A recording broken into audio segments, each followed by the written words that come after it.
حاضرین گرامی، اپنے پروگرام کو آگے بڑھاتے ہوئے حمزہ خان عربی جہارت کے طالب علم ہیں، ان کو دعوت دیتا ہوں کہ آئیں اور اردو تقریر پیش فرمائیں۔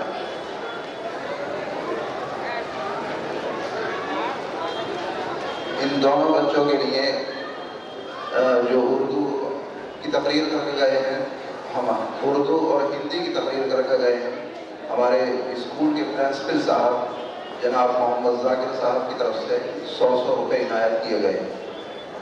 السلام علیکم ورحمۃ اللہ وبرکاتہ۔ الحمد للہ رب العالمین والصلاة والسلام على خاتم الانبیاء والمرسلین وعلى آلہ واصحابہ اجمعین، اما بعد فاعوذ باللہ من الشیطان الرجیم، بسم اللہ الرحمن الرحیم۔ ما كان محمد أبا أحد من رجالكم ولكن رسول الله وخاتم النبيين، صدق الله العظيم۔ وقال رسول الله صلى الله عليه وسلم: سيكون في أمتي كذابون ثلاثون كلهم يزعم أنه نبي وأنا خاتم الأنبياء ولا نبي بعدي۔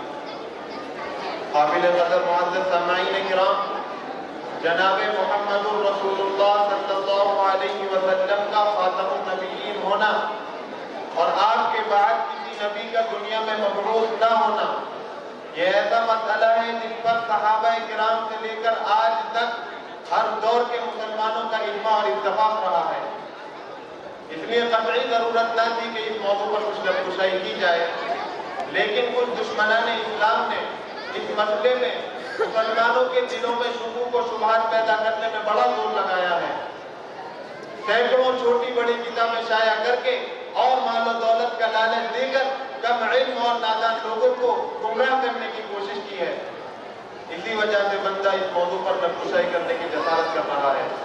حضرات گرامی، آپ حضرات اس بات سے بخوبی واقف ہیں کہ اللہ تبارک و تعالی نے انسانیت کی رشد و ہدایت کے لیے 1,24,000 انبیاء علیہ السلام کو مبعوث فرمایا، اور یہ سلسلہ حضرت آدم علیہ السلام سے شروع ہوا اور خاتم الانبیاء جناب محمد رسول اللہ صلی اللہ علیہ وسلم پر ختم ہوا۔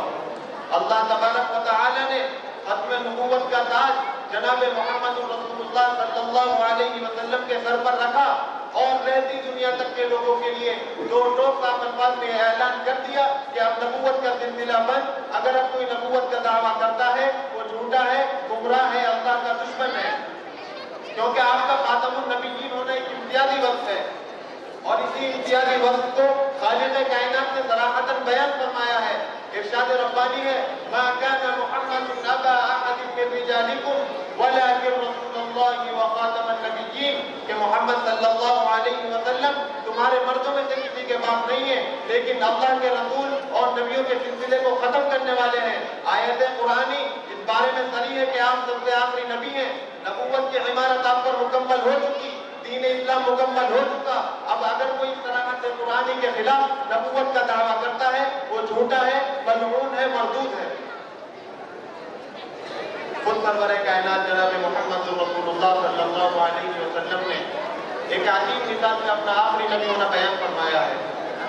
آپ کا ارشاد ہے کہ میری مثال اور اس سے پہلے انبیاء کی مثال اس شخص کی تھی جس نے ایک مکان بنایا ہو اور اس کو خوب مضبوط اور مزین کیا ہو، مگر اس کے ایک گوشے میں دیوار کی ایک جگہ خالی چھوڑ دی ہو۔ لوگ اسے دیکھنے کے لیے اس میں داخل ہوں، اس تعمیر کو پسند کریں، مگر سب یوں کہیں کہ اس مکان والے نے یہی بھی کیوں نہ رکھتی جس سے یہ تعمیر بالکل مکمل ہو جاتی۔ حضور نے فرمایا وہ آخری میں ہوں۔ معزز سامعین کرام، اس تمثیل بلیغ کا حاصل یہ ہے کہ نبوت ایک عالیشان محل کی طرح ہے جس کے ارکان انبیاء علیہ السلام ہیں۔ حضرت صلی اللہ علیہ وسلم سے پہلے یہ محل بالکل تیار ہو چکا تھا اور اس میں صرف ایک اینٹ کے سوا کسی اور قسم کی گنجائش تعمیر میں باقی نہ تھی۔ آپ صلی اللہ علیہ وسلم نے اس جگہ کو پر کر کے قصر نبوت کی تکمیل فرما دی۔ اب اس میں نہ کسی رسالت کی گنجائش ہے نہ نبوت کی۔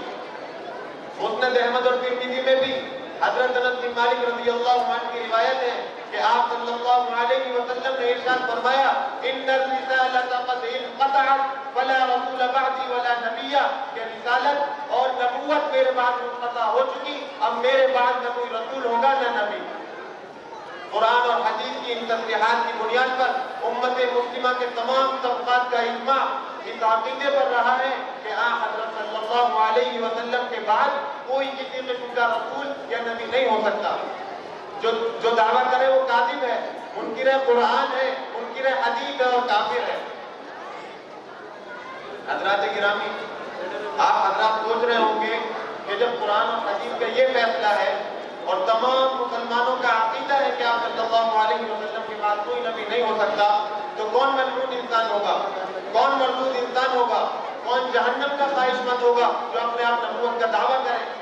جی ہاں، ایسے آپ کو بہت ملیں گے جن کی قسمت میں ملعونیت اور مردودیت بھری ہوئی ہوگی، جیسا کہ اسود عنسی، مسیلمہ کذاب، سجا، یہ سارے لوگ نبوت کا دعویٰ کر چکے، دنیا میں بھی ملعون ہو چکے اور آخرت میں بھی ملعون ہوں گے، اور آپ صلی اللہ علیہ وسلم کی پیشین گوئی کے مطابق آئندہ بھی ایسے ملعون انسانوں کے پیدا ہونے کے امکانات ہیں، جیسا کہ حدیث نبوی ہے سَيَكُونُ فِي أُمَّتِي كَذَّابُونَ ثَلَاثُونَ كُلُّهُمْ يَزْعَمُ أَنَّهُ نَبِيٌّ وَأَنَا خَاتَمُ النَّبِيِّينَ لَا نَبِيَّ بَعْدِي، کہ میرے بعد 30 دجال کذاب پیدا ہوں گے جو نبوت کا دعویٰ کریں گے، حالانکہ میں آخری نبی ہوں، میرے بعد کوئی نبی نہیں ہوگا۔